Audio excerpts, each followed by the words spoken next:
अस्सलाम वालेकुम नाज़रीन, एक महकती और चहकती सुबह के साथ मैं हूं आपका मेज़बान हन्नान बुखारी। नाज़रीन, दुआ करते हैं कि आज की सुबह आपके लिए ढेरों ढेर खुशियां लेके आपकी चौखट पे आपका इंतजार करिए। और इसी दुआ के साथ आज के प्रोग्राम को आगे बढ़ाते हैं। नाज़रीन, जैसा कि आपको पता है, हमारे फर्स्ट हाफ के अंदर हमने आपको सबसे पहले वेदर के हवाले से आगाह करना होता है। और वेदर की सूरत हाल कुछ ऐसी है कि गर्मी दिन ब दिन बढ़ती चली जा रही है। जैसे जैसे अगस्त गुजरता जा रहा है, लोगों का ये ख्याल था कि गर्मी भी गुजरती जाएगी, लेकिन अगस्त गुजरता जा रहा है, गर्मी फिर से आती चली जा रही है। अब वेदर की सूरत हाल ये है कि लोग जो है बारिश का इंतजार कर रहे हैं, लेकिन बारिश शहर फैसलाबाद में होने का नाम ही नहीं ले रही।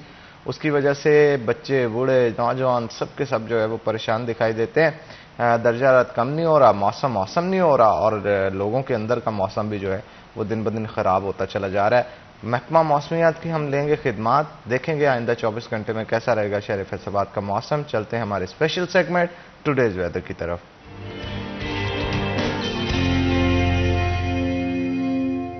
मरियम रजा हमारे साथ मौजूद हैं। मरियम, बताइएगा क्या सूरत हाल है शहर फैसलाबाद के मौसम की? जी बिल्कुल, फैसलाबाद के मौसम की अगर बात करें तो सूरज मियाँ की तपिश में आज किसी हद तक कमी महसूस की जा सकती है।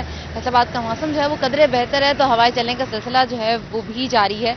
इसके तक बात करें दर्जा हरारत की, तो आज महकमा मौसमियात के मुताबिक कम से कम दर्जा हरारत 32 डिग्री सेंटीग्रेड रिकॉर्ड किया गया, जबकि दोपहर के वक्त में ज़्यादा से ज़्यादा 38 डिग्री रहने का इम्कान है। लेकिन दर्जा हरारत महसूस जो है और गर्मी की शिद्दत जो है वो 40 डिग्री सेंटीग्रेड तक जो है वो महसूस की जाती है। महकमा मौसमियात के मुताबिक हवा में नमी का तनासुर जो है वो बढ़ने की वजह से हफ्ज़दा माहौल हो जाता है, जिसकी वजह से दर्जा हरारत अगर ना भी बढ़े तो फिर भी मौसम जो है वो गर्मी जो उसमें महसूस की जाती है। इसके साथ अगर बात करें तो महकमा मौसमियात के मुताबिक आइंदा 24 घंटों के अंदर बारिश का कोई भी इम्कान नहीं है, जबकि मौसम जो है इसी तरह से खुश्क और गर्म रहेगा और फैसलाबादियों को आइंदा दिनों के अंदर भी इस मौसम को बर्दाश्त करना पड़ेगा। जी बहुत शुक्रिया मरियम, आप सूरत हाल से आगाह कर रहे थे। आगे बढ़ते हैं नाज़रीन, जैसा कि आपको पता है वेदर के हवाले से तो आपको अपडेट किया, दिन ब दिन दर्जा हरारत बढ़ रहा है। दर्जा हरारत बढ़ने के साथ साथ महंगाई भी बढ़ रही है, पेट्रोल की कीमतें बढ़ रही हैं, फी यूनिट अगर बात की जाए बिजली की वो भी बढ़ती हुई दिखाई दे रही है।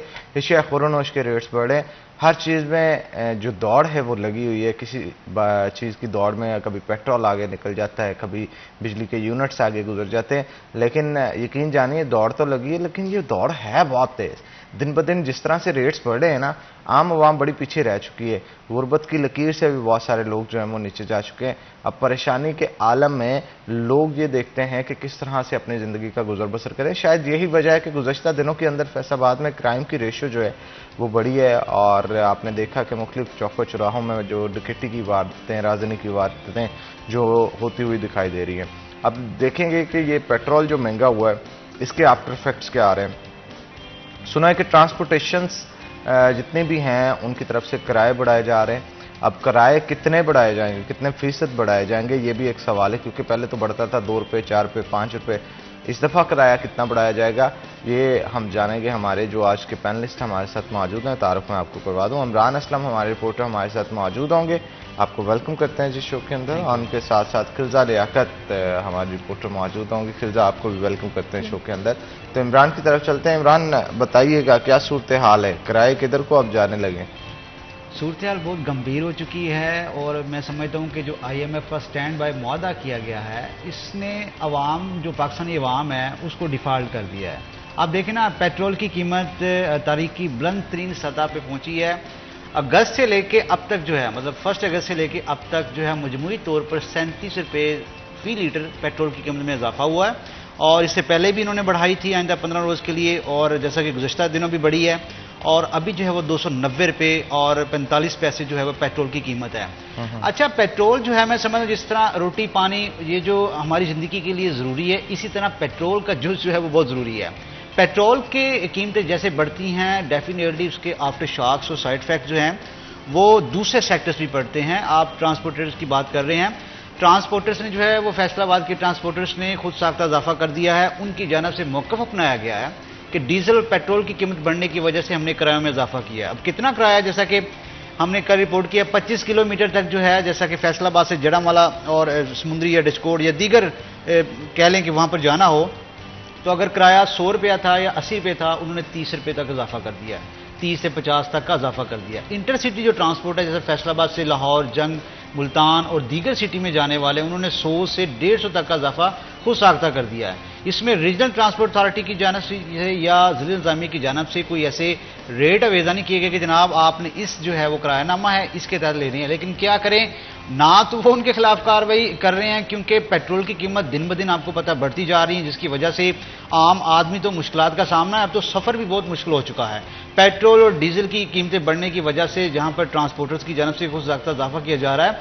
आज भी हम देख रहे थे कि ट्रांसपोर्टर्स के जो सदर्स हैं उनकी जानब से मौका अपनाया गया कि जनाब खुद साख्तनी अनाउंस कर रहे हैं कि 150 तक जो है वो किराए में इजाफा किया जाएगा। तो आया कि ये तो जो रिलीफ का एक हम एजेंडा लिए फिरते हैं, ये तो बड़ा जिसे कहते हैं अवाम से छिन रहा है। अवाम तो रोटी से तंग आ चुकी है, 2 वक्त की रोटी नहीं कमा सकते और रिलीफ इतना जो है वो देने में ये नाकाम हो चुके हैं कि पेट्रोल की कीमत दिन ब दिन बढ़ती जा रही है। अच्छा, अब आलमी मंडी की बात करें, ये इनकी जानब से मौक़िफ़ बनाया जाता है कि जी आलमी मंडी में तेल की कीमतें बढ़ी हैं जिसकी वजह से हम पेट्रोल की कीमतें बढ़ा रहे हैं। जो तेल के जो माहिरीन हैं उनकी जानब से मौक़िफ़ बनाया गया है कि जो बैरल का हिसाब होता है इसमें जो इंपोर्ट प्रायोरिटी फार्मूला कहते हैं इसके, जो ट्रेड की ज़बान में जो बढ़ाते हैं उसका चेक एंड बैलेंस रखना पड़ता है। उसके अकॉर्डिंगली अगर आलमी मंडी में तेल की कीमतें बढ़ रही हैं तो उसके बरक्स पाकिस्तान में जो रेशो है इन्फ्लेशन की वो ज़्यादा है, उसके आफ्टर शॉक ज़्यादा हैं और ट्रांसपोर्टर्स ने भी इजाफा किया है। दूसरी तरफ बात करें तो इसके आफ्टर शॉक्स इतने बढ़ चुके हैं कि बिल्डिंग्स, रोड सेक्टर्स और तमाम तर लवाजमात, ट्रेड, खेतें, कार्गो, मंडियां, तमाम तर चीज़ों में इजाफा हो जाएगा। क्योंकि आप कार्गो ले लें, अभी ट्रेन के किराए भी बढ़ा दिए गए हैं, ऑटोमेटिकली जहाज़ों के किराए भी बढ़ेंगे क्योंकि जितने भी है ये पेट्रोल, डीजल और इन पर मुनहसर होता है। और यही अगर चीज़ें महंगी होंगी तो ऑटोमेटिकली तमाम जो फेयर्स प्राइसेस हैं वो राइज अप होंगे, जिसकी वजह से आम आदमी को जो है वो मुश्किलात का सामना करना पड़ रहा है। और मैं समझता हूं कि इन दिनों जो मजमूई तौर पर इस माह के दौरान 37 रुपये जो है वो मजमूई तौर पर बढ़ाया गया है, 290 रुपये फी लीटर कर दिया गया है। इस तरह डीजल की कीमत भी की और बिजली भी आप देख रहे हैं कि फी यूनिट बढ़ाई गई है। तो IMF के मुआदे थे तो मुल्क को कौम के लिए फ़ायदेमंद कि पाकिस्तान को डिफॉल्ट से निकाला जाए, कुछ टैक्सेस लगाए जाए, लेकिन टैक्सेस का दायराकार वसी होता दिखाई नहीं दे रहा। वही टैक्सेस का बोझ आम आदमी पर पड़ रहा है, जिसकी वजह से आम आदमी को मुश्किलात का सामना है। वो उसके जो ज़राए आमदन है वो कम है, अखराजात ज़्यादा हो चुके हैं, ऊपर से इन्फ्लेशन रेट इतना बढ़ चुका है कि जो ज़ख़ीरा अंदोज़ हैं, जो मसनूई महंगाई करने वाले हैं हनान साहब, उन्होंने बहुत इजाफा कर दिया है। जो सब्जी है, आप आम किसी भी चले जाए मार्केट पे, मंडियों में चले जाए, उन्होंने तो इजाफा कर दिया है। वो उनका यही रोना है कि जनाब कीमतें बढ़ गई हैं। पीछे से अगर माल आता है तो वो कार्गो वाले कहते हैं जनाब मंडी से हम यहाँ तक लेके आए हैं, पेट्रोल डीजल बढ़ा है जिसकी वजह से हम ट्रेड में भी इजाफा हुआ है। तो चाहे वो सब्जी की कीमत वही हो, लेकिन उनकी जानब से आफ्टर शॉक्स इतने पैदा कर दिए गए हैं कि आम आदमी को लगता है कि जनाब ये वाकई महंगाई है। महंगाई रियल में तो है, लेकिन उन्हें मसनूई भी कर दी है। कुछ ऐसी चीज़ें हैं जो डीसी रेट पे फिक्स होती हैं रोज़मर्रा मामूल के मुताबिक, लेकिन उस पर भी जो है इनकी जानब से मसनूई महंगाई कर दी जाती है, ज़ख़ीरा अंदोज़ी बढ़ चुकी है। तो आम आदमी जो है इन हालात में जो है वो उनका सर्वाइव करना बहुत मुश्किल हो चुका है। और माहिरीन तो ये कहते हैं कि इन हालात में जो है वो आवाम को रिलीफ देने के हवाले से कुछ बिजनेस स्ट्रेटजी पॉलिसी अपनाई जाए ताकि आम आदमी को इन क्राइसिस के दौर में कुछ ऐसा रिलीफ दिया जाए जिस हवाले से पेट्रोल ले लें, बिजली ले लें, इन जुज़ में किसी ऐसे सेक्टर में आवाम को रिलीफ दिया जाए जो रोज़मर्रा मामूल के मुताबिक आपका टैक्स रेशो भी बढ़ता जाए, आपका जो IMF के साथ मुआहदा है वो भी सेटल रहे और आम आदमी को रिलीफ भी पहुंचे। अब सूरत हाल ये है कि आम आदमी को रिलीफ तो नहीं मिल रहा, अलबत्ता उनकी जो शरायत हैं उन पर अमल दरामद करते हुए हम पर मजीद टैक्सेस का बोझ होता जा रहा है, सुपर टैक्सेस भी लगाए जा रहे हैं। और इसी तरह जो है वो दीगर जो सेक्टर्स में है आप देख सकते हैं कि टैक्सेस की भरमार है और टैक्स का जो इनका जो टैक्स कल्चर है वो इंतहाई नाकस है, जिसकी वजह से नए लोग टैक्स पेयर्स में जो है उनको हम ला नहीं रहे और वही जो पहले वाले टैक्स हैं आम आदमी पर बोझ पड़ रहा है, जिसकी वजह से जो आम आदमी को रिलीफ पहुंचाना जो है वो एक ख्वाब से बन चुका है। अब तमाम जो अवाम है वो देख रही है कि क्या किया जाए। और जैसा कि निगरान हुकूमत अभी जो आई है उनकी आते ही जो है पेट्रोल बढ़ा है, तो 2 गवर्नमेंट में आते आते जनाब मजमूई तौर पर इस माह के दौरान 37 रुपये फी लीटर इजाफा किया गया है। कम से कम कुछ सेक्टर्स में ऐसा जो है मैं समझता हूँ कि रिलीफ दे दिया जाए जिसकी वजह से आम आदमी वो कह सके कि जनाब कुछ ना कुछ तो इनकी जानब से हमें कुछ रिलीफ पहुंचा है। ट्रांसपोर्टेशन ले लें, ट्रेड ले लें, मार्केट्स ले लें। और आप देखें अगर सीमेंट की बोरी 1200 रुपये की है फर्स्ट सपोज, तो अगर ये पेट्रोल डीजल बढ़ा है तो वो 1400-1500 की पहुंच जाएगी। बिल्कुल, क्योंकि ट्रांसपोर्टेशन इन चीज़ों के लिए भी यूज़ होती है। जब आप फैक्ट्री किसी दूसरे शहर से लेके फैसलाबाद आते हैं तो ओवरऑल खर्चे के अंदर ट्रांसपोर्टेशन का खर्चा डाल के भी परता जो है वो निकाला जाता है। खिलजा भी हमारे साथ मौजूद हैं। खिलजा, आप क्या कहेंगी? एशिया खुरनोश भी महंगी होती दिखाई दे रही हैं, इससे आम घरेलू सार्फिन जो है इन पे क्या इम्पैक्ट आएगा? बिल्कुल ऐसी है जिससे हम लोग बात करते हैं। पेट्रोल की कीमत जब बढ़ती है तो हर चीज़ की कीमत जो है वो साथ में बढ़ जाती है। वो आपके घर का राशन हो, आपके बाकी एक्सपेंसेस हो, रोज़मर्रा के बिजली के, गैस के, हर चीज़ के रेट बढ़ दिए जाते हैं।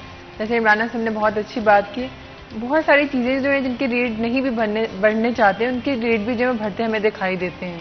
जैसे पेट्रोल की कीमत बढ़ रही है, उन्हें शायद एक जैसे बहाना सा मिल जाता है कि पेट्रोल की कीमत जो है वो बढ़ गई है, तो वो हर चीज़ की रेट जो है वो बहुत एक लेवल तक जो है वो बढ़ा देते हैं। और पेट्रोल की अगर बात कीजिए, पेट्रोल की रेट जो है जैसे एक डेट्स होती हैं, 15 होती है या 30 होती है, इसमें बढ़ाए जाते हैं। इसके अलावा तो रेट बढ़ने से, लेकिन ये रेट इन्होंने अगर साल का भी अगर कंपैरिजन करें पिछले साल से लेके अब तक जो है ना 100 का जो है फर्क पड़ चुका है। और ये एक माइनर नहीं है, देखने में तो वैसे थोड़ा लगता है लेकिन ठीक ठाक रेट है। फी लीटर जो है अगर आप इतना ज़्यादा रेट अगर आप बढ़ा रहे हैं तो आपकी जो अशिया खुर्द-ओ-नोश है उस पर बहुत ज़्यादा जाहिर सी बात है हर चीज़ पे इफेक्ट होता है।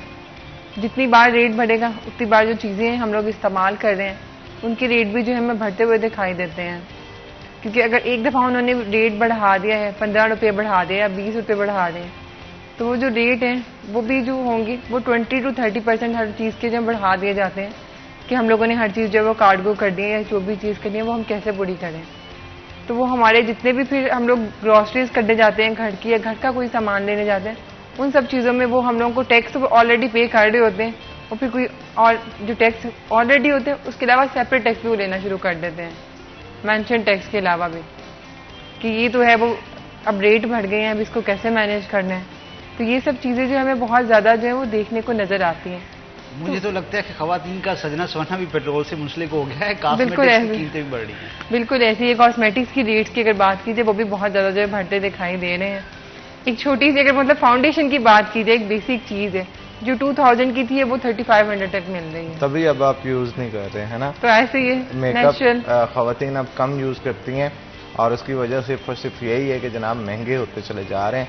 अच्छा, पेट्रोल की वजह से ट्रांसपोर्टेशन पे बड़ा इफेक्ट आता है। कोई शख्स अगर बाइक चलाता था पहले 100 का 200 का पेट्रोल डलवा के ऑफिस से आ जाता था, अब उसके लिए भी अच्छे खासे पैसे जो है वो खर्च करने पड़ते हैं। तनख्वाहें वही हैं लेकिन उसमें से आधे से ज़्यादा तनख्वाह जो है पेट्रोल खा जाती है। क्या कहेंगे? हाँ बिल्कुल ऐसे ही है। और एक पेट्रोल जो होता है ना, मुझे लगता है कि हर क्लास को बहुत ज़्यादा इफेक्ट करता है। मतलब अगर आप देख रहे हैं जो लोग जो इजीली भी मैनेज कर लेते थे, पहले प्लान बना लिया चलो आप लोग लॉन्ग ड्राइव पे चले जाओ, अब तो लॉन्ग ड्राइव का तो सवाल ही नहीं पैदा होता। आप अपने काम पे जाएं और घर आएं, अब तो बस इतना ही पेट्रोल यूज़ होता है, वो भी बहुत मुश्किल से। एक्सपेंसेस जो है वो इतने ज़्यादा जो है बढ़ चुके हैं। और पेट्रोल की कीमत जब बढ़ती है ना, सिर्फ मुझे लगता है सिर्फ वो फ्यूलिंग या उस पर इफेक्ट नहीं करती है, आपकी बाकी जितनी भी चीज़ें हैं उन पर बहुत ज़्यादा इफेक्ट करती है। जैसे मैंने बात की मेकअप से हट के आपके कपड़े, आपके जूते, आपका खाना पीना, आपने जो जो चीज़ लेनी, वो हर चीज़ जो है बहुत ज़्यादा जो है ना वो पेट्रोल पे जो है वो डायरेक्टली इनडायरेक्टली जो है वो प्रोपोर्शनली इफेक्ट कर देती है। उसका कहीं ना कहीं जो है वो हमें असर जो है वो नज़र आता है। अभी हम लोग देखते हैं, आपने बोला बहुत सारे ऐसे केसेज हैं वो बढ़ रहे हैं, भत्ता जो है वो वसूल करते हैं। अभी परसों जो केस हुआ, कौन वसूल करता है? आपने बोला ना क्राइम केसेस जो है बहुत ज़्यादा बढ़ रहे हैं, तो दुकानों से अक्सर जो है जो टेररिज्म वगैरह करते हैं वो भत्ता वगैरह वसूल करने के लिए पहुंच जाते हैं। अभी बहुत बड़ा एक हमारे सामने फैसलाबाद में केस सामने आया परसों, जिसमें 6 अफराद जो है वो जख्मी हुए हैं। कल उनका एहतजाज था, मैं वो भी कवर करने के लिए गई हूँ। लेकिन सब मुझे लगता है ये केसेस क्या था वो वाकया ये था कि उसमें एक जो है वो खवातीन इफेक्ट हुई है और 5 जो है वो मर्द हजरात जो है वो इफेक्ट हुए हैं। भत्ता वसूल करने के लिए गए, उन्होंने इनकार कर दिया कि मैं रूटीन से पहले भी लेते होंगे कि महंगाई बहुत होगी है, हम नहीं कर सकते। तो वो जब उन्होंने नहीं किया तो उन्होंने फायरिंग वगैरह की, लोग वगैरह जख्मी हुए। कल एहतजाज भी इस पर किया गया था। अब जो 2 लोग हैं वो तो पुलिस ने गिरफ्तार कर लिए हैं और बाकी के लिए जो है वो पुलिस काम कर रही है। लेकिन मुझे लगता है कि क्राइम रेशियोज भी तभी ज़्यादा बढ़ते हैं जब महंगाई ज़्यादा हो जाती है। हर बंदा जो होता है, क्योंकि अगर आप कोई इतना बड़े टेररिज्म कर रहे हैं एक पॉइंट पे जाके, आपको पता है कहीं ना कहीं आप पकड़े जाएंगे, आप फिर भी वो काम कर रहे हैं क्योंकि आपकी शायद हालात से मजबूर होकर आपको करना पड़ रहा है। और जो लोग जो है वो फिर जाहिर सी बात है, दो ही सिचुएशंस आती हैं, एक जालिम की आती है, एक मुल्जिम की आती है। तो वो फिर एक जितना जो है वो सप्रेस अगले बंदे को कर सकते हैं, मैक्सिमम करना शुरू कर देते हैं ऐसी सिचुएशंस में आके, जब महंगाई बढ़ती दिखाई देती है। क्योंकि उन्हें भी होता है, अगर जब बहुत सारे ऐसे मुल्जिम होते हैं जिनको पकड़ा जाता है, तो वो कहते हैं कि हम बहुत मजबूर हो कि हमने ये स्टेप किया, या हमें लगता था कि हम पकड़े तो जाएंगे, हम फिर भी ये कर रहे हैं। तो मुझे लगता है क्राइम रेशियोज जो है बहुत ज़्यादा बढ़ जाती हैं पेट्रोल की कीमतें बढ़ने से, महंगाई के बढ़ने से। क्योंकि अगर हम लोग इस चीज़ में रिलीफ देंगे तो बहुत सारे ऐसे जो सिचुएशंस हैं, ऐसे केसेस हैं, हम उनसे भी बच सकते हैं। लेकिन मसला ये है कि अगर रिलीफ देते हैं, स्टेट को कैसे चलाना है, ये सवाल पैदा होता है। इस पे क्या कहेंगे? आज स्टेट को कैसे चलाएं? देखिए, अब जैसे इन्होंने पहले रमज़ान में बहुत अच्छा एक इनिशिएटिव लिया था, एक हमारी आवाम थी, उसको आटा मुफ्त फराहम किया जा रहा था, यूटिलिटी स्टोर्स होते हैं, तो जो गरीब आवाम है हमारे, उसका बहुत ज़्यादा ख्याल मुझे लगता है करना चाहिए। एटलीस्ट उनके लिए डिफरेंट जो है बहुत सारे हमारे वेलफेयर सेंटर्स हैं भी ऑलरेडी जो काम कर रहे हैं। लेकिन जब जाहिर सी बात है, हर बंदा जो है उसने काम पे तो जाना है, उसका फ्यूल तो लगना है। एक मजदूर भी है, वो भी काम पे जाएगा, बाइक पे भी अगर जाता है तो उसका फ्यूल तो आएगा ना। जो 25,000 रुपया कमाई 25,000 है, तो वो उसमें से फ्यूल को कैसे मैनेज करेगा? ये चीज़ भी तो आती है ना सामने। आपके उतने तो फ्यूल पे आज एक्सपेंसेस आ जाते हैं, और बाकी हर चीज़ जिसके रेट बढ़ रहे हैं उस पर तो इफेक्ट करेगा। लेकिन जब आपका फ्यूल ही नहीं पूरा हो रहा, तो आप कैसे मैनेज करेंगे? ये चीज़ भी तो मैटर करेगी। बिल्कुल ठीक कहा आपने। तो इमरान, आप क्या समझते हैं, अब इन चीज़ों को मैनेज कैसे किया जाए? कौन सी ऐसी जादू की छड़ी घुमाएं जिससे ये तमाम तर चीज़ों के रेट्स जो है वो नीचे आ जाएं? बिल्कुल वही, सबसे पहले तो मुझे तो नहीं लग रहा कि आइंदा जो है वो जो 2-3 साल तक जो है इसके रेट कम होंगे, क्योंकि जो हालात हो चुके हैं। सबसे पहले डंडोरा पीटा गया कि मुल्क डिफ़ॉल्ट होने को है, मुल्क डिफ़ॉल्ट हो रहा है, ये वो। अभी आप देख रहे हैं कि हर सेक्टर, आप एयरपोर्ट्स को ले लें, उनको जो है वो आउटसोर्स कर रहे हैं। इस्लामाबाद, कराची, लाहौर के, दुबई, चाइना, कतर और मुत्तहदा अरब अमारात के जितने भी इन्वेस्टर हैं यहाँ पे आ रहे हैं। 200 अरब से ज़ायद की जो है वो इन्वेस्टमेंट करेंगे सालाना। $300 मिलियन से ज़ायद जो है वो सिविल एविएशन अथॉरिटी को वो प्रॉफिट देंगे। देखिए, मैं समझता हूँ कि जो शॉर्ट टर्म रिलीफ होता है ना, जैसा कि प्रोग्राम ले लें, मुफ्त आटा ले लें या इस तरह के प्रोग्राम्स ले लें, ये शॉर्ट टर्म रिलीफ है, सब्सिडी प्रोग्राम जितने भी है। तो लॉन्ग टर्म जो रिलीफ होता है वो प्राइसेस में होता है, प्राइसेस की शक्ल में दें, टैक्सेस कम करें, बजट में टैक्सेस का बोझ कम लेके आएँ, इंडस्ट्रियल सेक्टर्स को आगे बूस्टअप करें, स्मॉल ट्रेडर्स को आगे लेके आएँ, आम जो फार्मर है उस पर वो टैक्स का बोझ कम करें।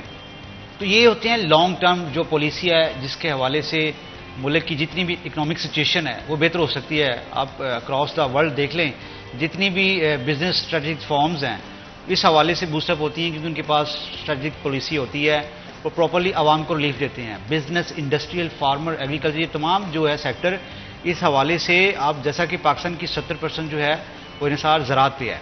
हम ज़राअत से इस तरीके से आगे बढ़ सकते हैं कि हम आदमी सोच भी नहीं सकता कि हम इसके ज़रिए ही अपने जो है वो कर्ज़ की रेशो कम कर सकते हैं, रोज़गार के मौके ज़्यादा कर सकते हैं। एग्रीकल्चर यूनिवर्सिटीज़ बनाएं आप और फार्मिंग करें। बहुत सी ऐसी आप एग्रीकल्चर को लेके ट्रेड कर सकते हैं अमंग द अदर्स कंट्रीज़। तो ये चीज़ें ऐसी हैं कि जो पाकिस्तान के, जिसे कहते हैं कि लॉन्ग टर्म पॉलिसी होती है, इस हवाले से डायरेक्टली और इनडायरेक्टली इनका जो असर है वो पाकिस्तानी इकोनॉमिक सिचुएशन पे पड़ेगा। आप कोविड के दौरान जो है वो ट्रेड बंद रही, अभी हमारी जो आप देख लें कि माला माल है पाकिस्तान के ज़खायर, आप ऑयल ले लें, आप दीगर कोयला ले लें, आप ज़राअत को ले लें। इस हवाले से हमें कुछ ऐसी पॉलिसी अपनानी चाहिए जिसके हवाले से इनका कुछ ट्रेड के हवाले से पाकिस्तान की जो इकोनॉमिक सिचुएशन उस पर बेहतरी आई जा सके।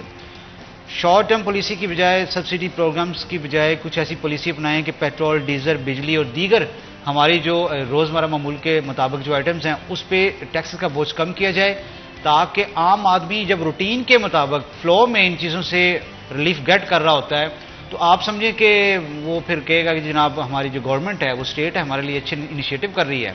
तो ज़रूरत भी समर की है कि इस तरह के इनिशिएटिव्स, प्रोग्राम्स हमें लॉन्च करने चाहिए ताकि आम आदमी तक रिलीफ पहुँच सके।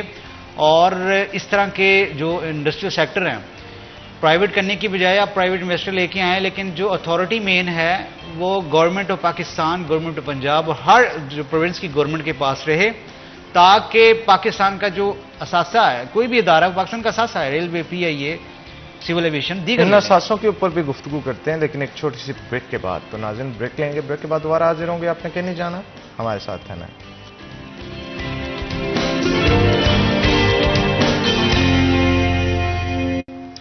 वेलकम बैक नाज़रीन, ब्रेक के बाद खुश आमदीद। हमारे साथ रिपोर्टर खिलजा रियाकत मौजूद है, मजीद गुफ्तगू उनके साथ करते हैं। तो खिलजा, मुझे ये बताइएगा कि बहुत सारे लोग जो हैं वो आपने देखा होगा साइकिल्स को बेच के जो है मोटर बाइक्स पे आ चुके थे, क्योंकि पेट्रोल जो है वो तब सस्ता था और हर एक की ख्वाहिश थी कि चलो मोटर बाइक के ऊपर जो है वो सफ़र करते हैं। अब रोड पे अगर आप चल रहे हो इक्का दुक्का भी मेरा ख्याल है साइकिल देखने को नहीं मिलते। तो क्या कहेंगे आप, पेट्रोल महंगा होने की वजह से इफेक्ट पड़ेगा उन पर? बहुत ज़्यादा पड़ेगा, जाहिर सी बात है। अगर आप एक चीज़ को अपना एक इनिशिएटिव ले रहे हैं, इतनी आप सेविंग्स कर रहे हैं, इतनी मुश्किल से आप बाइक पे पहले तो आ रहे हैं, और फिर जब आप रोज़ बरोज़ देखेंगे कि फ्यूल आपका इतना महंगा हो रहा है, आपका पेट्रोल इतना महंगा हो रहा है, हर चीज़ जब इतनी महंगी हो रही है, तो मुझे लगता है फिर से वही सिचुएशन जो है हमें देखने को मिलेगी कुछ अर्से बाद। क्योंकि मौजूदा जो सूरत हाल है उसके अकॉर्डिंगली अगर हम लोग देखें तो मुझे नहीं लगता कि अगले 2-3 साल तक या अगले आने वाले किसी भी साल तक जो है वो पेट्रोल की कीमतों में कोई कमी जो है वो नजर आती दिखाई दे रही है। क्योंकि इनका यही, हमारी जो भी हुकूमत आती है, इस हुकूमत की बात नहीं, जो भी हुकूमत आती है उनका यही होता है कि मुल्क जो है वो उसकी बहुत बुरी सूरत हाल है, क्राइसिस है, डिफॉल्ट में चला गया है, ये सब सिचुएशंस होती हैं। लेकिन मुझे लगता है आम आवाम जो है उस पर बहुत ज़्यादा बुरा इफेक्ट होता है। बहुत से ऐसे लोग जो साइकिल से मोटरसाइकिल की तरफ गए थे, शायद वो दोबारा से साइकिल्स की तरफ आ जाए, क्योंकि फ्यूल जो है वो बहुत मुश्किल है कि हम लोग अफोर्ड कर पाएँ। क्योंकि अगर आपने रोज़ अपने ऑफिस जाना है, अपने काम की जगह जाना है, आने, अगर आप एक्स्ट्रा कहीं भी नहीं जा रहे ना, तो वो मुझे लगता है बहुत मुश्किल है कि वो उसमें मैनेज कर पाएँ। यानी आपके कहने का मकसद है कि साइकिल का दौर वापस आ रहा है? वापस आ रहा है, बिल्कुल ऐसे ही मुझे वापस आता नजर दिखाई दे रहा है। क्योंकि देखिए, जब आपसे अफोर्ड ही नहीं होगा, एक बंदा जो जिसकी इनकम इतनी थोड़ी है, एक मजदूर है, वो कैसे अफोर्ड करेगा? हाइब्रिड कार और बाइक्स के हवाले से क्या ख्याल है?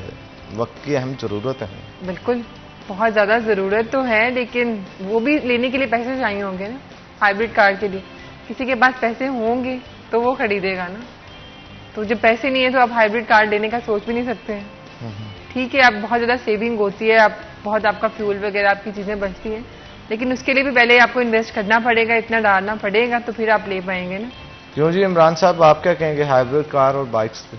देखिए, ये जो बदलती हुई जो टेक्नोलॉजी के दौर में मैं समझता हूँ कि बहुत ज़रूरी है इलेक्ट्रिक बसेस ले लें, हाइब्रिड कार ले लें।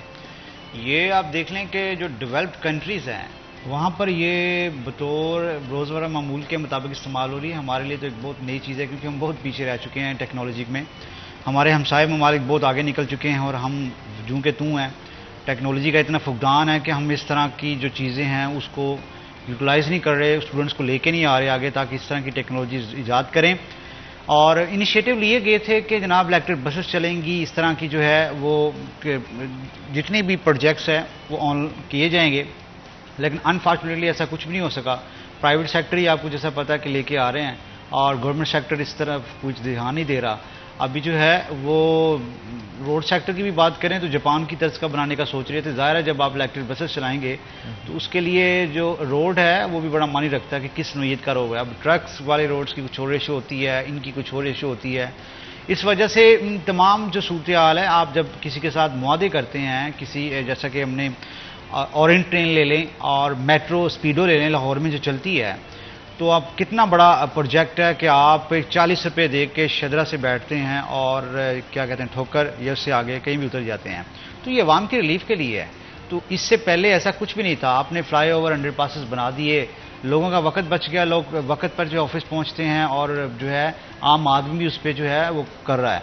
मैं समझता हूँ इस तरह के जो प्रोजेक्ट हैं वो हर सिटी में होना चाहिए। फैसलाबाद पंजाब का तीसरा बड़ा सिटी है, इंडस्ट्रियल सिटी है, और इसके साथ साथ देखें कि टैक्सेस देने वाला सिटी है। अनफॉर्चुनेटली यहाँ पर इंडस्ट्रियल सेक्टर बंद हो रहा है।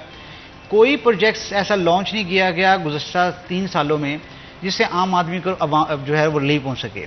रोड सेक्टर ले लें, बिल्डिंग सेक्टर ले लें, आप तरक्याती मनसूबे ले लें, फ्लाईओवर्स ले लें, ब्रिजेस ले लें, कुछ इस तरह के प्रोजेक्ट्स लॉन्च नहीं किए गए जिससे फैसलाबाद के अवाम को हो। ट्रेड्स के हवाले से ले लें तो वो भी इंडस्ट्री यूनिट बंद किए जा रहे हैं। ज़ाहिर है वो कितनी आपको पता है महंगाई के दौर में, तो आम आदमी तो उसकी वजह से इन्फ्लेशन रेशो बढ़ चुकी है। जब इन्फ्लेशन रेशो बढ़ गई है तो पॉवर्टी ऑटोमेटिकली बढ़ जाएगी, लोग बेरोजगार होंगे, लोग जो है वो फिर क्राइम की तरफ ही जाएंगे। जाहिर है ये तमाम तर चीज़ें हमारी डेवलप थिंकिंग पे मुनहसर है। जब तक हम थिंक टैंक कोई पॉलिसी ऐसी लॉन्च नहीं करते हमारी ट्रेड के हवाले से, हमारी इस तरह की जैसे कि आप ब्लैक ट्रेड बिजनेस की बात कर रहे हैं, तो ये तमाम तो एक स्ट्रेटेजिक पॉलिसी अपनानी पड़ेगी। ठीक है, आपका जो है वो $3 अरब का आइंदा 9 माह के लिए जो IMF के साथ मुआहदा हो गया है, जो आपको एक साथ में पैसे दिए जाएंगे, वो ठीक है। आप उनकी शराइत माने कि जनाब ये आप शराइत है। आप देखेंगे मुआहदे होने के दूसरे रोज सुपर टैक्स लगा दिए गए तंबाकू, सिगरेट और सीमेंट और दीगर लवाजमात। हाँ, इन पे भी बात करेंगे, लेकिन एक छोटी सी ब्रेक के बाद। ब्रेक का वक्त हो गया, तो नाज़रीन यहाँ पे एक ब्रेक के बाद दोबारा हाजिर होते हैं। आप तक नहीं जाना, हमारे साथ रहना।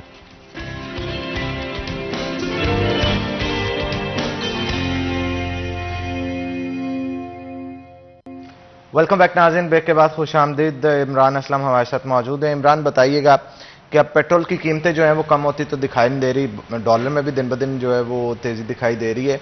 अब सिचुएशन ये है कि कहा जा रहा है कि गरीब की तनख्वाह जो है वो कहने को तो बढ़ा दी जाती है पब्लिक सेक्टर्स के लिए, लेकिन जब देखते हैं कि ग्राउंड रियलिटीज़ के ऊपर बंदा जाता है तो आप देखते हैं कि शॉप्स के अंदर 16,000 पे भी बंदा काम कर रहा है, 12 पे भी कर रहा है, 18 पे भी कर रहा है, 20 पे भी कर रहा है, किसी को भी कम से कम 32,000 नहीं दिया जा रहा।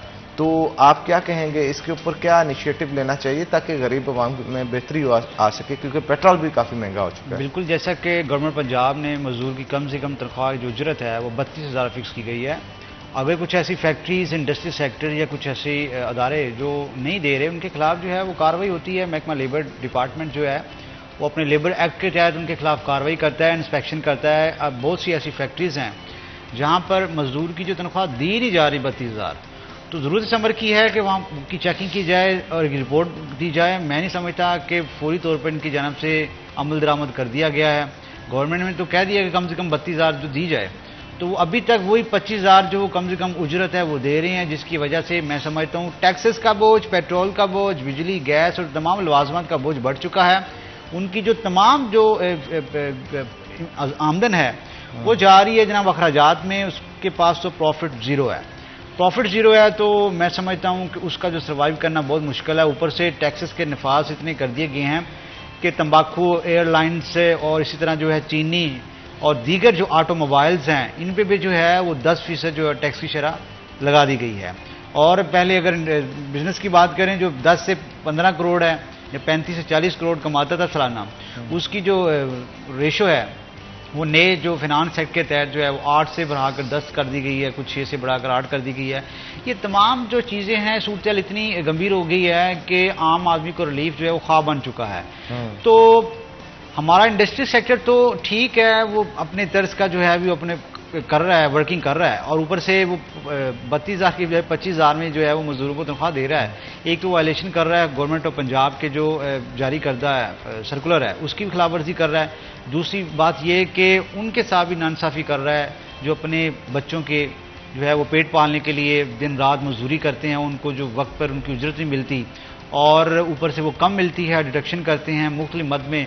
कुछ के इंश्योरेंस क्लेम इतने हैं, कुछ के डेथ इतने हैं, डेथ, मैरिज ग्रांट, जो शिकायत के अंबार हैं वो महकमा लेबर में लगे हुए हैं, लेकिन अभी तक कुछ भी नहीं है। बहुत से लोग इन ख्वाबों में मर चुके हैं कि जनाब हमारी जो बेटियां हैं उनको हमने जहेज़ देना है, हमें जहेज़ फंड दिया जाए, कुछ बच्चों की स्कॉलरशिप्स हैं वो दी जाए। सोशल वेलफेयर और लेबर डिपार्टमेंट में इस तरह के केसेस बहुत से इल्तवा का शिकार हैं।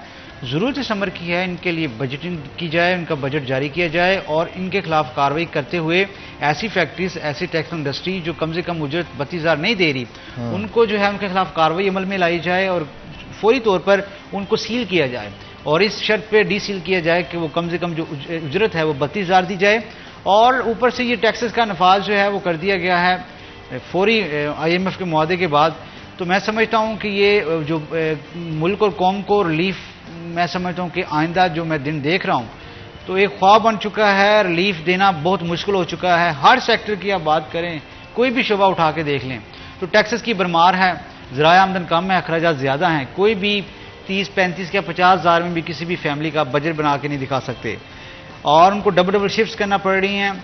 और ऊपर से इनके खिलाफ कोई कार्रवाई अमल, कुछ ऐसी स्ट्रेटेजिक पॉलिसी नहीं अपनाएगी कि इनको एक क्राइटेरिया में लाया जाए, इनके हवाले से कुछ ऐसी मीटिंग्स की जाएं कि कम से कम मजदूरों को तो उनको रिलीफ हो जाए। जैसे कि आप देख लें कि बहुत सी पॉवर्टी रेशियो बढ़ चुकी है, लोग बेरोजगार हो चुके हैं, पढ़े लिखे लोग डिग्रियां लेके बाहर फिर रहे हैं। ये मैं समझता हूं कि कोई अच्छा जो है वो साइंस नहीं जा रहा मुल्क व कौम का। और ब्यूरो ऑफ इमिग्रेशन के मुताबिक तो है वो इस साल पासपोर्ट बनाने वाले लोगों की तादाद में इजाफा हुआ है, लोग माइग्रेट ज़्यादा हुए हैं, लोग बाहर ज़्यादा गए हैं अपने मुस्तकबिल के लिए।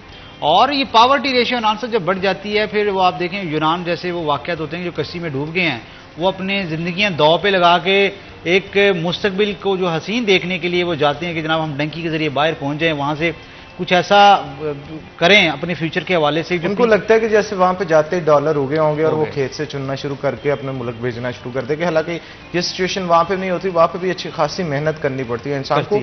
यहाँ पे फिर रिलैक्सेशन मिल जाती है, वहां पे नहीं मिलती। अब कोई भी शख्स अगर बाहर मौजूद है, इधर पाकिस्तान डॉलर्स भेज रहा है, पाउंड्स भेज रहा है, तो हर शख्स को लगता है कि शायद यार वहां पे बड़ी अय्याशी कर रहे हैं, बड़ा मौज मस्ती कर रहे हैं। हालांकि उस शख्स को पता है जो कि वहां पे बैठ के कमा रहा है और पाकिस्तान भेज रहा है। पाकिस्तान में तो अय्याशी हो रही है, लेकिन वहां पे कितनी मेहनत करनी पड़ रही है, दिन रात एक करना पड़ रहा है उसको, इस चीज़ को कोई दिखाई नहीं देता उनको। और स्पेशली अगर बात की जाए हमारे पाकिस्तान के शहरियों की, तो समटाइम ये नॉन सीरियस भी हो जाते हैं। Non serious in a sense कि जिसके पास 4 पैसे होते हैं वो उसको शाह खर्च बन जाता है और इस तरह से खर्च करता है। जैसे आप देखें कि बहुत सारी अननेसेसरी जगहों पे लोग पैसे लगाते हैं, अगर उसी से किसी की मदद कर दी जाए तो मेरा ख्याल है ये बहुत बेहतर है। जैसे लड़कियों को जहेज दिया जाता है, उस जहेज की बजाय अगर किसी गरीब की मदद कर दी जाए तो सारी उम्र के लिए उस फैमिली को और ख़ास तौर पे उस जोड़े को जो है वो सलामतियाँ दी जाएंगी, उस पर दुआएं जो है वो दी जाएंगी और उनकी बरकत से शायद अल्लाह ताला उनके रिश्ते को कितना आगे ले जाए। तो इस तरह के छोटे छोटे फैक्टर्स होते हैं, अगर हम इनमें इन्वॉल्व हो जाएं तो मेरा ख्याल है माशरा जो है बेहतरी की तरफ जा सकता है। सबसे अहम बात यहाँ पे आती है फिर वही उन लोगों की जो गुर्बत की लकीर से नीचे जा चुके। जैसे आपने बजट की बात की, किस तरह से सेट किया जाए, कौन सेट करे, तो यही अल्टीमेटली मसला है कि घरों के अंदर अगर किसी की सोने की बालियां भी पड़ी थी ना, या गोल्ड का चेन पड़ी थी, माजत के साथ अब लोग वो बेच के अपने घरों का जो खर्चा है वो पूरा कर रहे हैं। तो इमरान असलम, आप ये नहीं समझते कि ये मुल्क जो है अब इस तरह तो बहुत मसाइल का शिकार होता चला जा रहा है, आगे कुछ भी समझ नहीं आ रही क्या होगा? सर ये हकीकत है, आपने बजट ही जो पेश ऐसा कर दिया है कि आम आदमी उसमें उसके लिए रिलीफ है नहीं है। टैक्सेस जो है वो बजट आपने पेश किया है, अगर टैक्स फ्री बजट आप देते हनान साहब तो तमाम चीजें तो मामला फिर बहुत हल हो सकते थे ना? आप दोनों का जी बहुत शुक्रिया आज के शो में आने के लिए, बड़ा अच्छा सेशन रहा। यहाँ पे छोटी सी ब्रेक के बाद दोबारा हाजिर होंगे, आपने कहीं नहीं जाना, हमारे साथ है।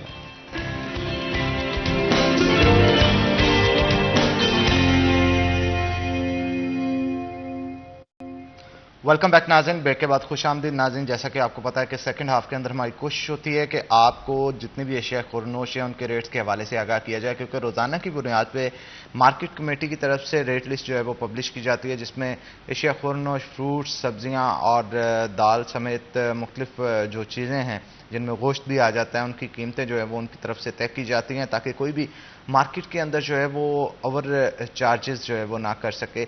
और यही नहीं बल्कि हमारी कोशिश होती है कि गुज़श्ता रोज़ के निस्बत भी इसे कंपेयर किया जाए, क्योंकि ये रेट लिस्ट जो पब्लिश की जाती है ये 24 घंटों के लिए होती है। हर रोज़ाना तारीख के लिहाज से जो है वो रेट लिस्ट चेंज होती है और गवर्नमेंट की तरफ से इशू किए गए जो रेट्स होते हैं उसके ऊपर भी ये मजबूरी होती है उन दुकानदारों की जो कि चीज़ों को सेल आउट कर रहे होते हैं कि उस रेट के ऊपर सेल आउट करें। आपसे भी दरख्वास्त है कि जब भी आप बाज़ार में जाएँ, एशिया खुरनोश खरीदें, रेडियो से जब भी कोई चीज़ खरीदें तो वहाँ पे रेट लिस्ट अवेजा होनी चाहिए, ताकि आपको पता हो कि गवर्नमेंट के रेट्स क्या है। अगर कोई ओवर चार्ज कर रहा है तो मुतलका मजिस्ट्रेट, प्राइस कंट्रोल मजिस्ट्रेट को आप शिकायत करके उसके खिलाफ जो है वो कार्रवाई भी करवा सकते हैं। तो चलते हैं फिर जनाब आज के हमारे स्पेशल सेगमेंट आज के भाव की तरफ। बिलाल डोगर हमारे साथ मौजूद होंगे। बिलाल, बताइएगा क्या सूरत हाल है, मार्केट कमेटी का क्या कहना है रेट्स के हवाले से? जी बिल्कुल, मार्केट कमेटी फैसलाबाद की जानिब से आज बरोज जुमेरात की रेट लिस्ट जो जारी कर दी गई है।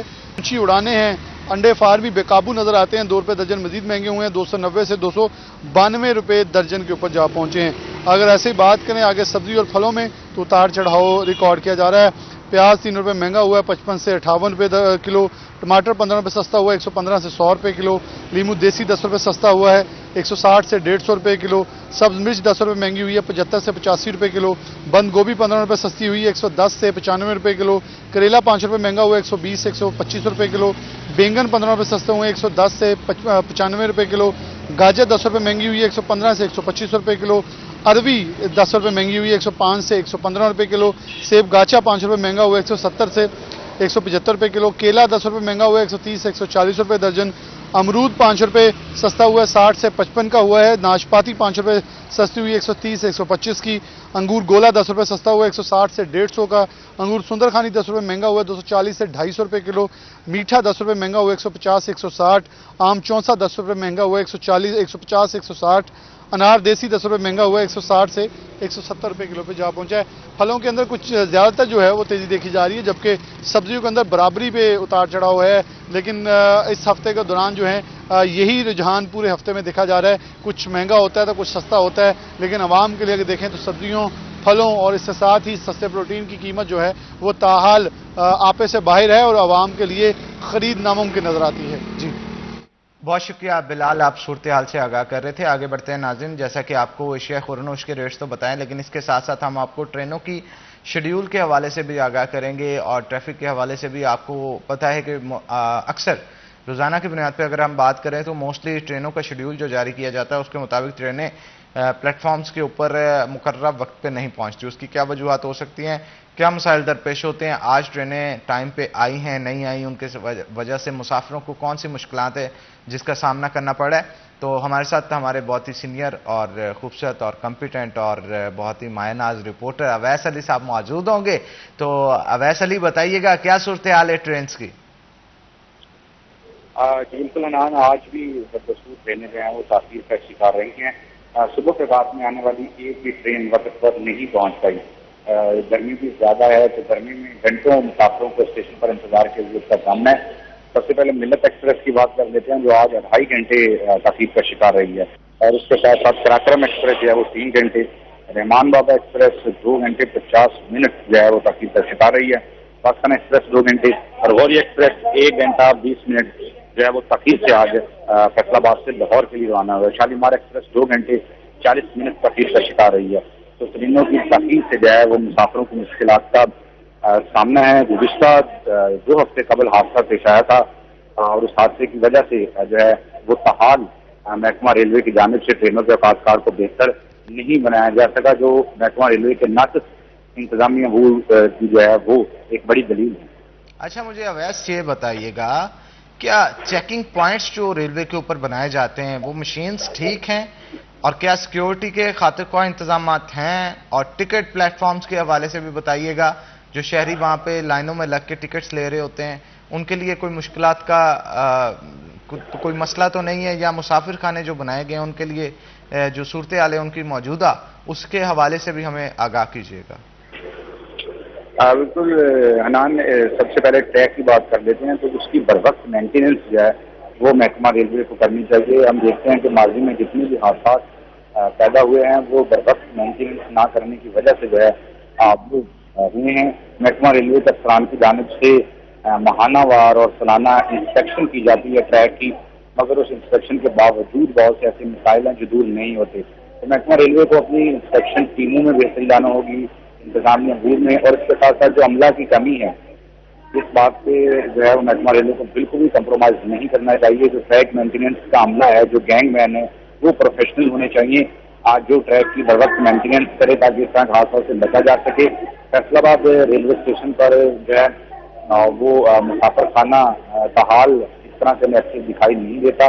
और इसके साथ साथ आज जो प्लेटफॉर्म टिकट है मोटरसाइकिल की जो पार्किंग की पर्ची फीस है, तो मुसाफिर हमें वहाँ पर यही ज्यादा एतराज करते दिखाई देते कि हर चीज पर पर्ची फीस लगाई गई है। वॉशरूम की पर्ची फीस है, प्लेटफॉर्म की भी टिकट लगी हुई है, पार्किंग की भी लगी हुई है। तो बस एक पर्ची जो रह गई है वो स्टेशन से निकलने की है, तो मुसाफिरों का कहना है कि वो भी लगा दी जाए। तो इस तरह के जो छोटे छोटे मसाइल हैं जिससे आम आदमी, आम मुसाफिर मुतासर होता है, उनमें बेहतरी लाना होगी। हम ये नहीं कहते कि एकदम से सब कुछ ठीक हो जाएगा, उसको ठीक करने के जो एक मनसूबाबंदी है वो हमें सामने नजर आनी चाहिए, ताकि मुसाफिर, आप देखें कि ट्रेन का सफर और हादसा के बावजूद, ताखीर के बावजूद महकमा फैसलाबाद रेलवे स्टेशन पर रोजाना की रश होता है। लोग दीगर ट्रांसपोर्ट की निस्बत महकमा रेलवे के ट्रेन सफर को तरजीह देते हैं। तो बहुत बड़ा एक रेवेन्यू इकट्ठा किया जा सकता है, इसको बढ़ाया जा सकता है अगर इससे मुतल्लिक जो है वो खातरख्वाह मनसूबाबंदी की जाए। पार्किंग के हवाले से भी मुझे बताइएगा, वहां पे बहुत इश्यूज दरपेश रहते हैं हमेशा से। पार्किंग के हवाले से क्या सूरत हाल है अभी? पार्किंग किस तरह से की जा रही है, किसके पास है? गवर्नमेंट करवा रही है? फैसलाबाद रेलवे स्टेशन की पार्किंग के हालात ये हैं कि रोजाना की बुनियाद पर लोग जो हैं वो हम उसको हाईलाइट भी करते हैं और लोगों की बहस भी होती है। इस बार जिस कंट्रैक्टर को इन्होंने ठेका दिया है वो अफरान की मुबैना मिली भगत से दिया गया है और वहां पर 20 रुपए अगर फीस है तो 30 रुपए लिए जा रहे हैं। मोटरसाइकिल की पार्किंग फीस 20 रुपए हैं, उस पर 40 रुपए लिए जा रहे हैं, 30 रुपए लिए जा रहे हैं। जो रिक्शा से लोग वहां पर अपनी सवारियां उठाने के लिए आते हैं उनसे 50 से 60 रुपए लिए जा रहे हैं। तो महकमा रेलवे पूरी बेबस दिखाई देता है। लोग रोजाना की बुनियाद पर हमें कॉल करते हैं कि यहाँ पर जो है वो जो पार्किंग फीस है, पर्ची माफिया है, वो सरगर्म है। तो उसके खिलाफ भी कोई हमें खातरख्वाह कार्रवाई दिखाई नहीं देती, जिस पर महकमा रेलवे को मनसूबाबंदी करनी होगी। यही मुसाफिर हैं जिनकी वजह से करोड़ों रुपया रेवेन्यू इकट्ठा होता है। जब तक आप अपने सारफ को, अपने यूजर को फैसिलिटेट नहीं करेंगे तो किस तरह से हम अपना रेवेन्यू जनरेट कर सकेंगे और किस तरह से लोगों का एतमाद हासिल कर सकेंगे। तो महकमा रेलवे इस पर भी हमें बेवस दिखाई देता है। पेट्रोल की कीमतें बढ़ने से रेलवे का रेवेन्यू बढ़ा है, लोग रेलवे सफर को तरजीह दे रहे हैं। तो महकमा रेलवे इससे अगर मनसूबाबंदी करे तो रेलवे को अपने पैरों पर खड़ा किया जा सकता है और रेलवे को एक मुनाफा बख्श अदारा जो है वो बनाया जा सकता है। तो हमें जो है आप इस बात का अंदाजा इससे लगा लें कि फैसलाबाद रेलवे स्टेशन पर पिछले 4 साल से स्कैनर मशीन खराब पड़ी हुई है, लोगों का सामान बगैर चेकिंग के आ रहा है। इस तरह लगता है जैसे रेलवे का वो आप जो है वो वाली वारिस ही नहीं रहा, लावारिस हो चुका है। इसके मसाइल किसने हल करने हैं? हम रोजाना की बुनियाद पर लोगों को दिखाते हैं, मुसाफिरों की आवाज बनते हैं। तो हमें कोई इसमें सीरियसनेस जो है वो वाजिया तौर पर महकमा रेलवे की पंजाब के दूसरे बड़े स्टेशन पर नजर नहीं आ रहे चाहिए और मसाइल जो है वो हल करना चाहिए, वरना सूरत जो है वो गंभीर हो सकती है। तो बहुत शुक्रिया अवैस अली, आप हमारे साथ मौजूद थे। यहाँ पे छोटा सा ब्रेक लेंगे, ब्रेक के बाद दोबारा हाजिर होंगे। आपने कहीं नहीं जाना, हमारे साथ हैं।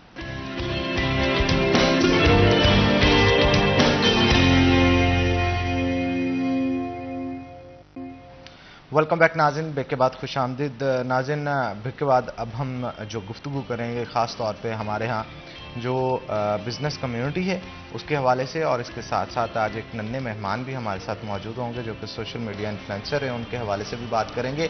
हमारे जो गेस्ट जिन्होंने हमें आज को ज्वाइन किया उनका तारुफ मैं आपके साथ करवा दूँ। राना एहसान बशीर साहब हमारे साथ मौजूद होंगे, कॉर्पोरेट मेंबर हैं, FCCI के लायंस क्लब के भी मेंबर हैं। आपको वेलकम करते हैं जी शो के अंदर। उनके साथ साथ हसान बिन एहसान जो हैं वो हमारे साथ मौजूद होंगे।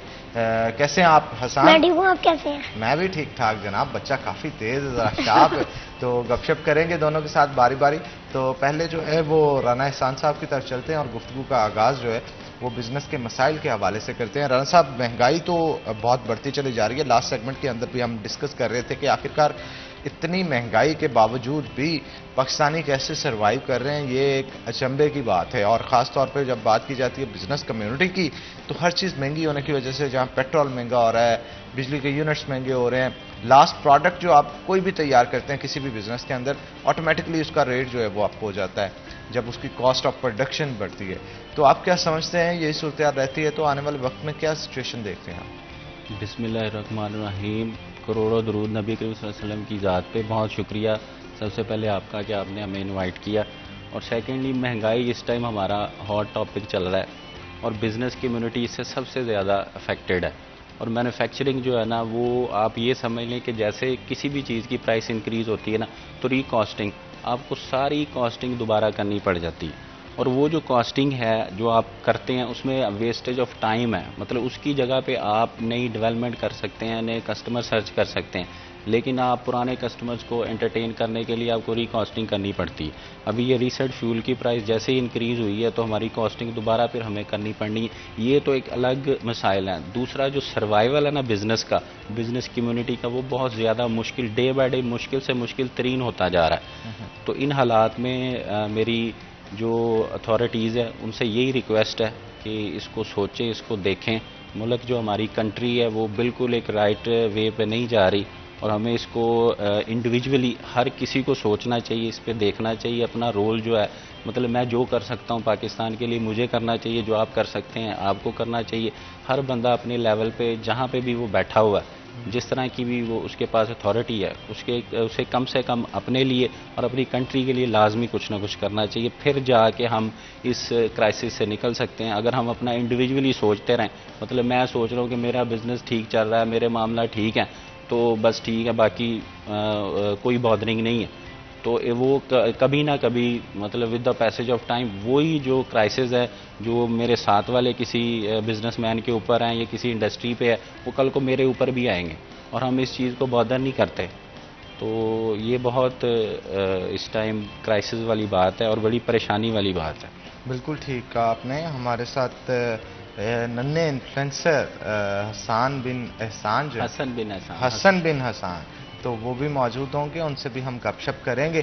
तो हसन, मुझे ये बताइएगा कि आपको सोशल मीडिया से लगाव कैसा हुआ, क्या कंटेंट आप बनाते हैं और आने वाले दिनों में सोशल मीडिया की ग्रोथ कहाँ पे देखते हैं? सबसे पहले तो जो सोशल मीडिया मैंने खुद से नहीं किया था, मैं पापा का ना एक जो मेरे पापा है उनका ना एक टिकटॉक अकाउंट था। कभी कि जब मैं छोटा था ना 5 या 4 इयर्स का, कभी हम बना लेते थे वैसे ही। तो फिर आगे जाके ना जब हमारे कोई 2000-4000 फॉलोअर है, फिर मैं थोड़ा सा ना क्रेज हुआ मुझे भी, मैं भी फिर आगे जाके वीडियो बनाना लग गया। तो फिर तब से लेके अब तक 40,000 माशाल्लाह हमारे फॉलोअर हैं और ग्रोथ बाकी सोशल मीडिया की इस जमाने में ज़्यादा ही ज़्यादा। क्या कंटेंट क्या बना रहे हैं? कंटेंट रैंडम है। रैंडम बना रहे हैं? रैंडम कंटेंट, जैसे कि फॉर एग्जांपल मैं स्कूल से निकला हूँ तो स्कूल का कंटेंट बना लिया। ठीक है। तो जो सोशल मीडिया इन्फ्लुएंसर उनको बेसिकली व्यूज और लाइक से कंटेंट मतलब होता है और मतलब के फॉलोइंग से। ठीक है। तो एहसान साहब, मुझे ये बताइएगा कि जो स्ट्रेटजीज पिछली गवर्नमेंट्स की तरफ से बनाई गई थी, क्या वो बिजनेस के हक में थी? क्योंकि अगर कामयाब स्ट्रेटजीज होती हैं, चाहे वो किसी भी पार्टी से ताल्लुक रखने वाले, तो मेरा ख्याल है अभी तक बिजनेस जो है वो फ्लरिश कर रहा होता, ना कि डूब रहा होता। बेसिकली हमें रिजल्ट ओरिएंटेड होना चाहिए। कोई भी काम है, आप अपना ये शो ही ले लें, ठीक है ना, या मैं अपना बिजनेस कर रहा हूँ, तो अगर तो उसके रिजल्ट्स अच्छे आ रहे हैं, इट्स मीन के टीम वर्क अच्छा हो रहा है, आप की वर्किंग प्रॉपरली हो रही है, तो आपके रिजल्ट्स बेहतर आ रहे हैं। आप देखें कोई भी गवर्नमेंट है, मैं यहाँ पे बैठ के किसी को नहीं नॉमिनेट कर सकता, ना मैं करना चाहता हूँ, तो आप ये देखें कि हमारे रिजल्ट्स कंट्री वाइज ठीक नहीं है, ठीक है। तो इसका मतलब डेफिनेटली कि जो मशीनरी वर्किंग कर रही है, जो लोग इस पे वर्किंग कर रहे हैं, उनकी एफिशिएंसी कहीं ना कहीं लैग कर रही है, जिसकी वजह से रिजल्ट्स जो है ना प्रॉपर नहीं आ रहे। इसमें मैं यहाँ पे एक और चीज़ भी मेंशन करना चाहूँगा, हमारे ऐवान बौला में मैक्सिमम लोग बिजनेसमैन ही हैं। तो अगर हम देखें कि उनके इंडिविजुअल जो बिजनेसेस हैं वो बहुत माशाल्लाह अच्छे चल रहे हैं, उनका प्रॉफिट एंड लॉस, आप उनकी बैलेंस शीट्स देखें एनुअली जो वो डिस्क्लोज करते हैं, वो तो ग्रोथ में जा रही हैं। वही लोग जब असम्बलीज़ में आके या अथॉरिटीज़ में आके पाकिस्तान को चला रहे हैं, जैसे कि मैंने पहले बात की है कि हम इंडिविजुअली ज़्यादा सोच रहे हैं, हम पाकिस्तान का कम सोच रहे हैं। तो अगर एक इदारा, एक कंट्री भी एक जस्ट लाइक इदारा ही है, ठीक है ना, तो उसमें आप ये देखें कि हमारा अपना से मैं ही कल को किसी अथॉरिटी पे आके इसको कंट्रीब्यूट करना शुरू करता हूँ, तो मेरा अपना जो बिज़नेस है, मेरा अपना ग्रुप है, वो ग्रोथ की तरफ जा रहा है और वही पर्सन हूँ और जो मेरी अथॉरिटीज़ हैं, जो मैं अपनी पाकिस्तान के लिए कुछ कर रहा हूँ, वो वहाँ पे रिजल्ट्स नहीं आ रहे। ये एक बड़ी पॉइंट की बात है। इसका मतलब है कि जो लोग इसे चला रहे हैं, जो वर्किंग कर रहे हैं, वो कैपेबल हैं। ऐसी बात नहीं है कि वो इसको ठीक नहीं कर सकते या वो इसको प्रॉपरली कर नहीं सकते। अगर वो एक अपने इदारे को अच्छे तरीके से चला सकते हैं, बहुत नीचे लेवल से बहुत ऊपर वाले लेवल पे लेके जा सकते, तो वाई नॉट, कंट्री क्यों नहीं जा सकती। और फिर हमारे पास एग्जाम्पल्स हैं, चाइना हमारे सामने है, हमारे साथ हुआ, उस दूसरी हमारी नेबर कंट्री इंडिया है, उसे आप देख लें।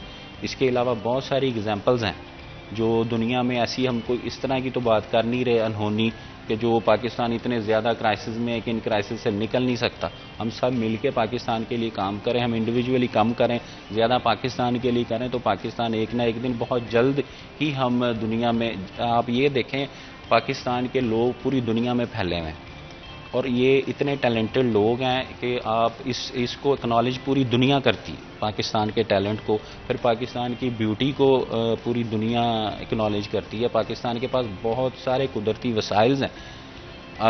कुछ और कंट्रीज़ जिनसे आप कंपैरिजन करें पाकिस्तान का, तो पाकिस्तान उससे ज़्यादा रिच है बाय नेचर, लेकिन इसके बावजूद भी हमारे जो रिज़ल्ट्स हैं वो मुझे यहाँ पे बड़े अफसोस से कहना पड़ रहा है कि वो उस लेवल पे नहीं है जिस लेवल पे होने चाहिए।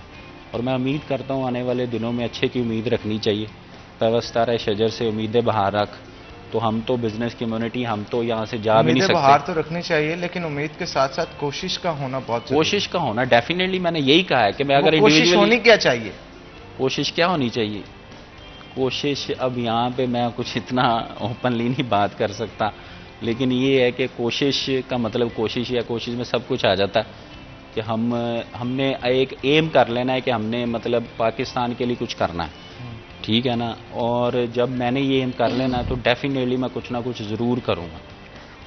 अच्छा, मुझे ये भी बताइएगा कि डॉलर की प्राइस आपके लिए कितना इम्पैक्ट छोड़ती है बिजनेस पे? डॉलर और फ्यूल ये हर जगह पे इम्पैक्ट करती है। और एक और भी यहाँ पे बात मैं मेंशन करना चाहूँगा, एक तो महंगाई वो है जो बाय डिफ़ॉल्ट हो रही, दूसरी ये है कि यहाँ पे मुझे थोड़ा सा ये भी अफसोस के साथ कहना पड़ेगा कि जो हमारी बिजनेस कम्युनिटी है ना, वो जितनी महंगाई तो बाय डिफ़ॉल्ट हो रही है, वो अपनी तरफ से भी इंडिविजुअली भी उसमें रोल प्ले कर, वो बात वहीं पे आ जाती है कि मैं मतलब अगर ट्रेडिंग भी कर रहा हूँ तो मैं अपने स्टॉक को होल्ड कर लेता हूँ और वेट करता हूँ कि डॉलर ऊपर जाएगा, ठीक है ना, और अपने स्टॉक को रिलीज़ नहीं करता, महंगा करके बेचता हूँ। तो एक तो बाय डिफ़ॉल्ट महंगाई आ गई, दूसरी मैंने खुद से की। कम से कम हम ये तो कर सकते हैं कि हम अगर बाय डिफ़ॉल्ट हमारे पास मजबूरन हमें महंगाई को फेस करना पड़ता है तो हम इंडिविजुअली तो हम ना करें, लेकिन हम लोग जो जिनके बस में ये चीज़ आती है वो इंडिविजुअली भी इसको कर रहे हैं, और जो कि बहुत डेंजरस है। फिर आप ये देखें, एक और यहाँ पे बहुत हमारा अलमी है कि अगर प्राइस ऊपर जाती है तो सारी प्राइसेस हम हाई कर देते हैं, लेकिन जब प्राइस नीचे आती है, फ्यूल की प्राइस आ जाए या डॉलर की आ जाए, उसी रेशो के साथ प्राइसेस नीचे नहीं आती। ये भी तो क्वेश्चन मार्क है, क्यों नहीं आती? यही तो इश्यूज हैं। स्ट्रेटजीज कहाँ पे हैं, मतलब क्या प्लान होना चाहिए? इसमें मैं लॉ एंड ऑर्डर को कहूँगा। मैंने जितना मेरा बिजनेस एक्सपीरियंस है या जो मैंने देखा है, जो सीखा है, उसमें मैंने यही देखा कि लॉ एंड ऑर्डर बहुत इम्पॉर्टेंट है। अगर हमारा लॉ स्ट्रॉन्ग होगा तो डेफिनेटली हर बंदा उस पर करेगा। मैं इसकी छोटी सी एग्जांपल यहाँ पे देना चाहूँगा कि हम यहाँ पे फैसलाबाद में मूव कर रहे होते हैं तो हम सीट बेल्ट नहीं लगाते। जैसे ही मोटरवे पे जाते हैं हम फ़ौरन से, मैं ही अपनी बात ही करूँगा तो मैं सीट बेल्ट फ़ौरन से लगाऊंगा, साथ वाले को भी कहूँगा भाई सीट बेल्ट लगा लें, क्यों? चलान हो जाएगा, वरना चलान हो जाएगा। और वहाँ पे सिफारिश भी नहीं चलेगी, फ़ोन कल्चर भी नहीं। अब यहाँ से क्या चीज़ देखिए, ये हम स्टेट विद इन स्टेट है, ठीक है ना, कि वही लॉ एंड ऑर्डर जो यहाँ पे इम्प्लीमेंट कर रहे हैं मोटरवे पे उन्होंने स्ट्रिक्टली किया हुआ, तो वाई नॉट पूरी सिटी में क्यों नहीं हो सकता, ऑल ओवर द पाकिस्तान क्यों नहीं हो सकता? आप करें। देखिए इंसान है, आप इंसान एक मतलब जंगल का बादशाह है, शेर है, आप देखें कि हम उसे काबू कर सकते हैं। अल्लाह ने अशरफुल मखलूक़ात बनाया, तो हम क्यों नहीं इंसानों को हम काबू कर सकते हैं, प्यार मोहब्बत से कर सकते हैं, स्ट्रिक्टनेस के साथ कर सकते हैं, फ़ाइन के साथ कर सकते हैं। इसमें कोई ऐसी बात नहीं। आप आउट ऑफ द कंट्री चला जाए, देखें वहाँ पे लॉ एंड ऑर्डर है, कोई रूल ब्रेक नहीं करता। हमारे ही लोग यहाँ पे, हम लोग यहाँ पे रूल ब्रेक करते हैं, और जब हम वहाँ पे जाते हैं तो हम रूल को फॉलो करते हैं, लॉ को फॉलो करते हैं। बल्कि एयरपोर्ट पे पहुँचते ही हमें ये फिक्र पड़ी होती है कि हम किसी ऐसे बंदे से पूछें जिसे इस कंट्री के लॉज का पता हो, तो हमसे कहीं मिस्टेक ना हो जाए। तो हम क्यों अपने लिए नहीं करते? हम अपने घर को तो साफ़ रखते हैं, अपनी गली को साफ़ करने की क्यों नहीं हम बॉदरिंग करते? अब अपने घर को सफाई के लिए हम मीटिंग करते हैं कि हमारे घर में ये नहीं है, ये चीज़ें होनी चाहिए, तो हम अपने मोहल्ले वालों से, अपनी कॉलोनी, अपनी सोसाइटी वालों से क्यों नहीं मीटिंग करते कि यार हमने सोसाइटी को भी साफ़ रखना है, इसमें भी हमने लॉ एंड ऑर्डर लेके आना है। हमारे अपने बच्चे हैं, किसी के बच्चे वो उनके बच्चे हैं। हम अपने लिए ये भी होता है ना कि बाहर जो कह लें कि आप जुर्माने होते हैं और यहाँ पे होते हैं, यहाँ पे कम होते हैं, वहाँ पे बहुत ज़्यादा होते हैं। यहाँ पे फ़ोन कल्चर है। और फिर दूसरी बात ये है कि यहाँ पे अगर किसी ने, अगर कोई फैमिली में किसी अथॉरिटी पे किसी सीट पे चला गया, से ट्रैफिक में ही चला गया, तो वो अच्छा कज़न नहीं है, अच्छा दोस्त नहीं है कि वो आपका चलान ना माफ़ करवा दे। हाँ, इस पे मज़ीद गुफ्तगू करते हैं, लेकिन एक छोटी सी ब्रेक के बाद ब्रेक लेंगे। ब्रेक के बाद दोबारा हाजिर होते हैं। आपने कहीं नहीं जाना, हमारे साथ हैं।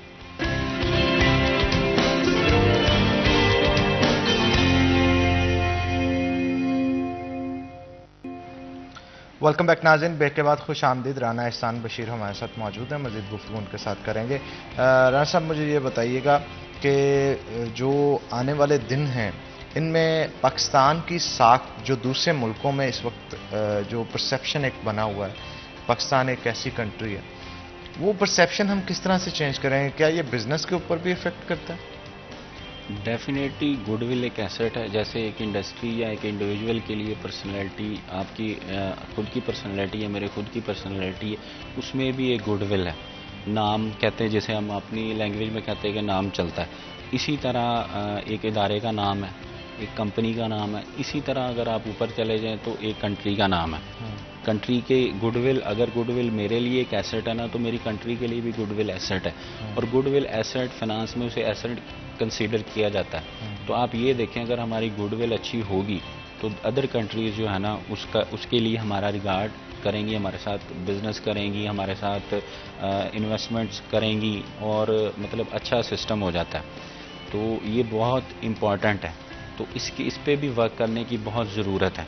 और वो बात वहीं पे आ जाती है, अगर हम इंडिविजुअली खुद को ठीक डायरेक्शन में लेके जाते हैं ना, तो definitely with the passage of time आपकी गुडविल इंक्रीज़ करेगी। वो विद इन पाकिस्तान करेगी, और विदाउट मतलब आउट ऑफ द कंट्री भी जाके उसको बूस्ट करेगी।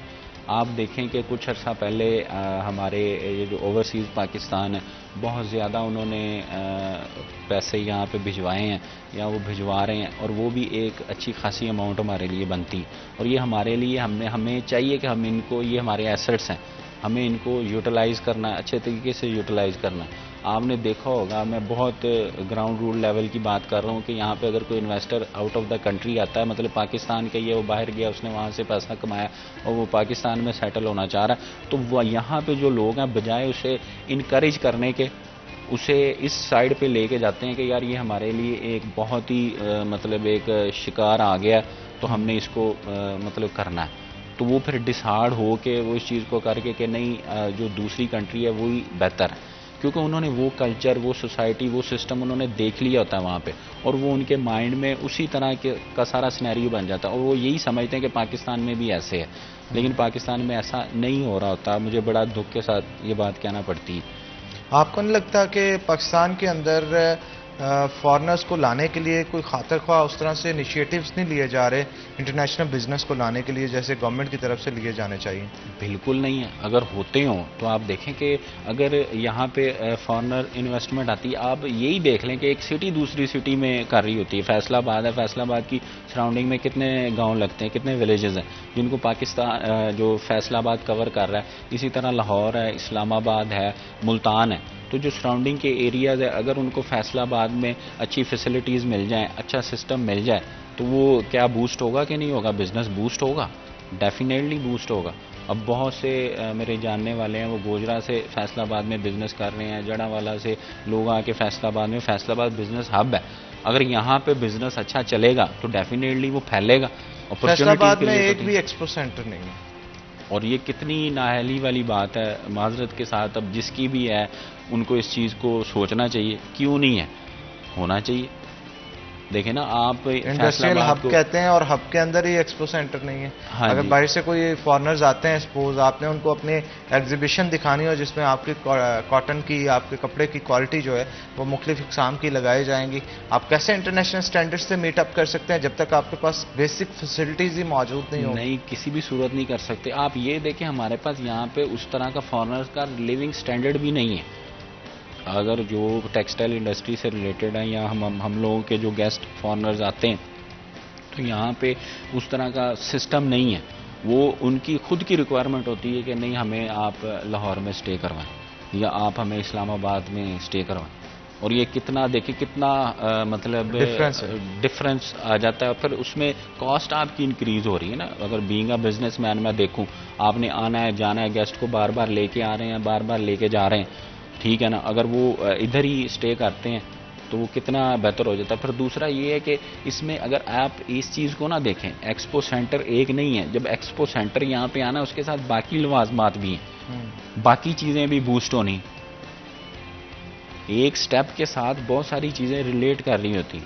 अब लाहौर में एक्सपो सेंटर है, तो फैसलाबाद में क्या लैंड नहीं है? बिल्कुल लैंड है, फैसलाबाद में बन सकता है, यहाँ पे बहुत कुछ हो सकता है।